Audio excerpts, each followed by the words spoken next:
أعوذ بالله من الشيطان الرجيم بسم الله الرحمن الرحيم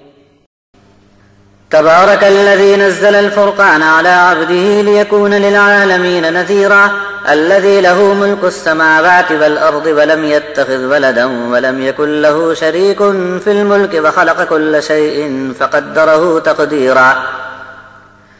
واتخذوا من دونه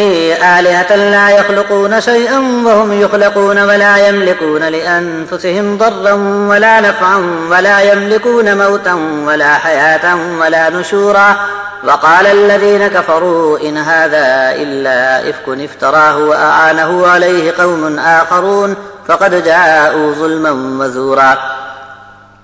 وقالوا أساطير الأولين اكتتبها فهي تملى عليه بكرة وأصيلا قل أنزله الذي يعلم السر في السماوات والأرض إنه كان غفورا رحيما وقالوا ما لهذا الرسول يأكل الطعام ويمشي في الأسواق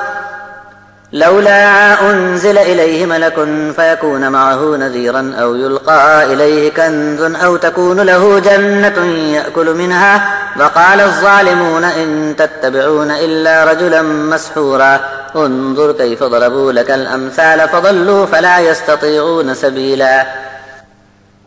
بڑے مہربان اور بہت رحم کرنے والے اللہ کے نام سے شروع کرتا ہوں۔ برکت والا ہے اللہ جس نے اپنے بندہ خاص پر حق و باطل میں فیصلہ کرنے والی کتاب یعنی فرقان نازل فرمایا تاکہ اس کے ذریعے تمام جہانوں کے لوگوں کو خبردار کر دیا جائے۔ آسمانوں اور زمین کی بادشاہی صرف اسی اکیلے کی ہے جس نے کبھی کسی کو اپنا بیٹا نہیں بنایا اور سلطنت میں کوئی اس کا شریک ساجھیدار نہیں۔ وہ ہر چیز کا بنانے والا ہے اور ہر چیز کا اس نے ایک خاص انداز ٹھہرایا اور اپنے شکنجے میں ہر ایک کو جکڑ دیا۔ ایسی شان والا اللہ ہے، پھر بھی لوگوں نے اس کے سوا دوسروں کو معبود بنایا جو کسی چیز کو پیدا نہیں کر سکتے بلکہ بیچارے خود ہی پیدا کیے گئے ہیں اور اپنے آپ کے لیے کسی نفع نقصان کا اختیار ان کے بس میں نہیں، اور یہ لوگ موت اور زندگی کے ہرگز مالک نہیں، اور مر کر پھر زندہ ہو جانا بھی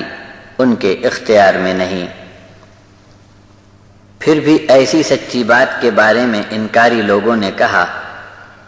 کہ یہ من گھڑت بات ہے جس کو اس نے خود ہی بنا لیا ہے، اور اس بناوٹی کام میں دوسرے لوگوں نے بھی اس کا ہاتھ بٹایا ہے۔ ایسا الزام لگا کر منکر لوگ بڑے ظلم و جھوٹ کا سہارا لے کر سچ کے مقابلے پر آ گئے اور کہا کہ یہ سب اگلے لوگوں کی کہانیاں ہیں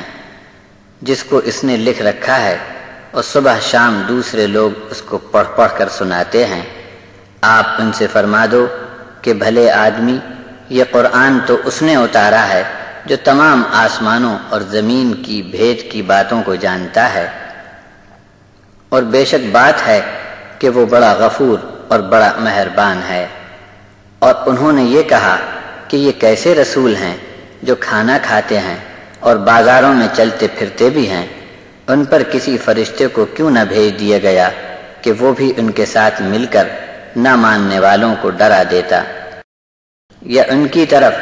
آسمان سے کوئی خزانہ اتار دیا گیا ہوتا، یا کچھ نہیں تو ان کے پاس کوئی اچھا سا باغ ہوتا کہ اس باغیچے سے ان کو بھرپور روزی مل جاتی۔ اور ان ظالموں نے تو نبی کے ماننے والوں کو یہاں تک کہہ ڈالا کہ تم لوگ ایک جادو کے شکار آدمی کی بات مان گئے ہو۔ آپ بھی دیکھتے جائیے کہ کیسی بے تکی اور بے ٹھکانے کی مثال آپ کے لیے بیان کرتے کرتے یہ لوگ بہک گئے کہ اب سیدھی راہ پانا ان کے لیے مشکل ہو گیا۔